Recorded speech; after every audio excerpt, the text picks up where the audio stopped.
मैं योगाचार्य आनंद आपका हार्दिक अभिनंदन करता हूं। मेरे प्यारे भाइयों, आज का विषय हमारे देश के लिए, हमारी भारतीय संस्कृति के लिए एक अत्यंत आवश्यक विषय है।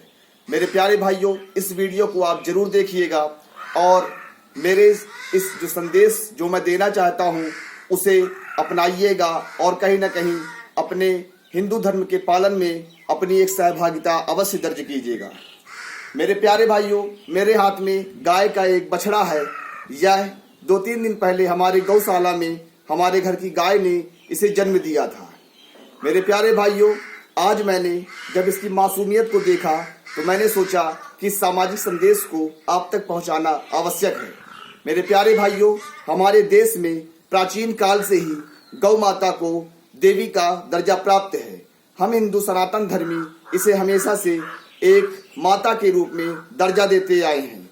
हमने हजारों सालों से गाय के दूध का सेवन किया और हम इसे अपनी माता कहते हैं और हम इसके पुत्र कहलाते हैं। लेकिन वर्तमान परिस्थिति में हालात ऐसे हैं कि जहां मनुष्य के जीवन में स्वार्थ जैसी बुराई का जन्म हो चुका है, तो मनुष्य गाय का पालन सिर्फ और सिर्फ दूध के लिए करता है।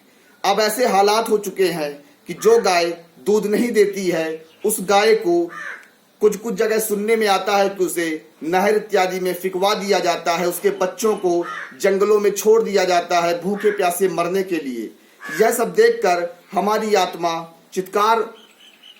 आत्मा से एक दर्द उत्पन्न हो जाता है। मैं चाहता हूं कि मेरे देश में गाय को एक महान दर्जा प्राप्त हो। जो यह माता का दर्जा हमने सनातन धर्म अपने शास्त्रों में इन्हें प्रदान किया है, आज भी आवश्यकता है कि हम इन्हें वह स्थान प्रदान करें। हमारे देसी गायों को संरक्षण की आवश्यकता है। इनके दूध का उपयोग हमें करना चाहिए। इनके दूध में अमृत तत्व पाया जाता है।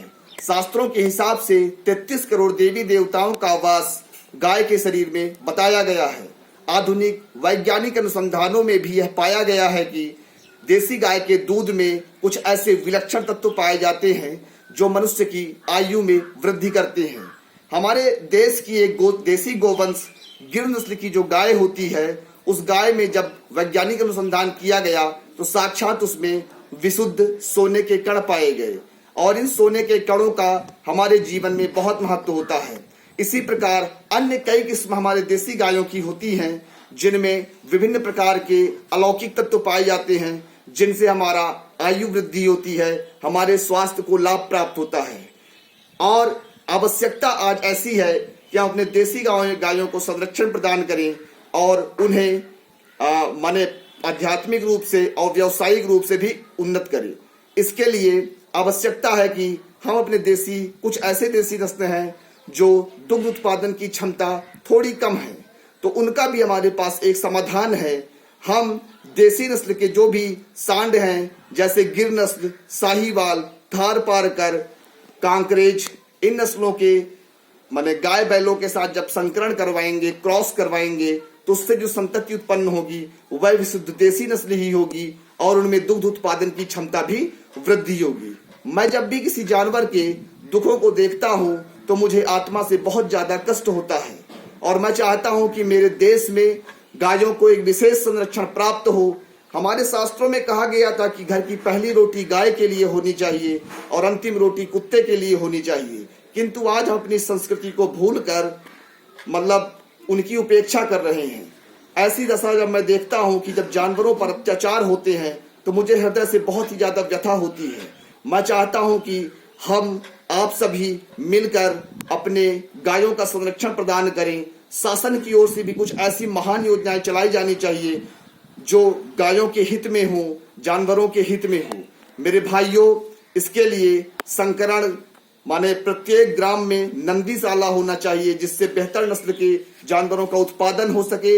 इससे किसानों को व्यावसायिक लाभ होगा और समाज को बहुमूल्य दुग्ध उत्पादन की प्राप्ति होगी। तो उस किसान स्वयं ही इनका संरक्षण में विशेष ध्यान देगा। दूसरा विषय यह होता है कि आजकल कुछ विदेशी नस्ल के गायों का भी हमारे देश में संवर्धन किया जा रहा है। मैं कहना चाहता हूं कि विदेशी नस्लों के गायों का जो संवर्धन हो रहा है, कहीं ना कहीं यह उन गायों के लिए भी थोड़ा सा अच्छा नहीं है। जैसे जर्सी गाय को ही ले लीजिए आप, जर्सी गाय, हॉल्स्टीन फ्रीजियन, ये सारी गाय विदेशी नस्ल की हैं और ये जिस प्रदेश में पाई जाती हैं वहाँ का तापमान अत्यंत ठंडा होता है। लेकिन जैसे ही उन्हें हम भारत देश की गर्म जलवायु में लाते हैं तो वे गायें यहाँ की गर्मी में अनुकूल नहीं होती और उन्हें बहुत ज़्यादा पीड़ा उठानी पड़ती है। तो जो गाय जिस देश के लिए बनी हुई है उसे उसी देश में रखना चाहिए, जिससे उसे वातावरण संबंधी जो परेशानी होती है, जैसे जर्सी गाय के लिए यहाँ का गर्मी मतलब बहुत ज़्यादा असह्य होता है, बेचारी क्या करे, वह भी कहीं नहीं जा सकती, तो उसके लिए यहाँ का वातावरण प्रतिकूल है। तो उनकी जगह हमें ज़्यादा से ज़्यादा देसी नस्ल की गायों का उपयोग करना चाहिए और गोवंश के संरक्षण का हम सभी को संकल्प करना चाहिए। मेरे प्यारे भाइयों, यदि आप सत्य सनातन धर्म में विश्वास करते हैं, यदि आपको जानवरों से प्यार है, गौ माता से आपको प्यार है, यदि आप अपने आप को धार्मिक कहते हैं, यदि आप अपने आप को भारतीय कहते हैं, तो मैं चाहता हूं कि आप इस वीडियो को लाइक, कमेंट और शेयर जरूर करें, जिससे हमारा यह सामाजिक संदेश लोगों तक पहुंच सके और हम गायों के लिए अपने इस प्रयास को राष्ट्रव्यापी बना सकें और हम अपने इस लक्ष्य को प्राप्त कर सकें। मेरे प्यारे भाइयों, आप मेरा सहयोग करें, आचार्य चाणक्य सेवा आश्रम से आप जुड़कर हमारी इस महामुहिम में शामिल हों। मैं पूरे विश्वास से कहता हूं कि हम एक दिन एक ऐसी भावना पैदा करने में सफल होंगे जिसमें हम पूरे देशवासियों को यह एहसास दिला सकेंगे कि सिर्फ इस पृथ्वी पर सुख प्राप्त करने का अधिकार इंसानों का नहीं है, इंसानों के साथ साथ पशु पक्षी, जीव जंतु, वन्य प्राणी, गाय, कुत्ते, बैल, बिल्लियां, इन सभी का इस पृथ्वी पर अधिकार है और इनके अधिकारों की रक्षा करना हमारा परम कर्तव्य है। मैं आशा करता हूं कि मेरे द्वारा जो संदेश आपको दिया गया है वह निश्चित ही आपको प्राप्त हुआ होगा, आपके हृदय में उतरा होगा। इसलिए मेरे प्यारे भाइयों, आप सहयोग करें, मेरे इस वीडियो को, मेरी इन भावनाओं को, मेरे इस संदेश को समाज तक पहुंचाने के लिए कृपया शेयर अवश्य करें, जिससे ज़्यादा से ज़्यादा लोग इन्हें जान सके और हमारी संस्था से जुड़ सके और गायों के हित के लिए हम कोई महान कार्य कर सकें। जय हिंद, जय भारत, जय श्री राम, जय गौ माता।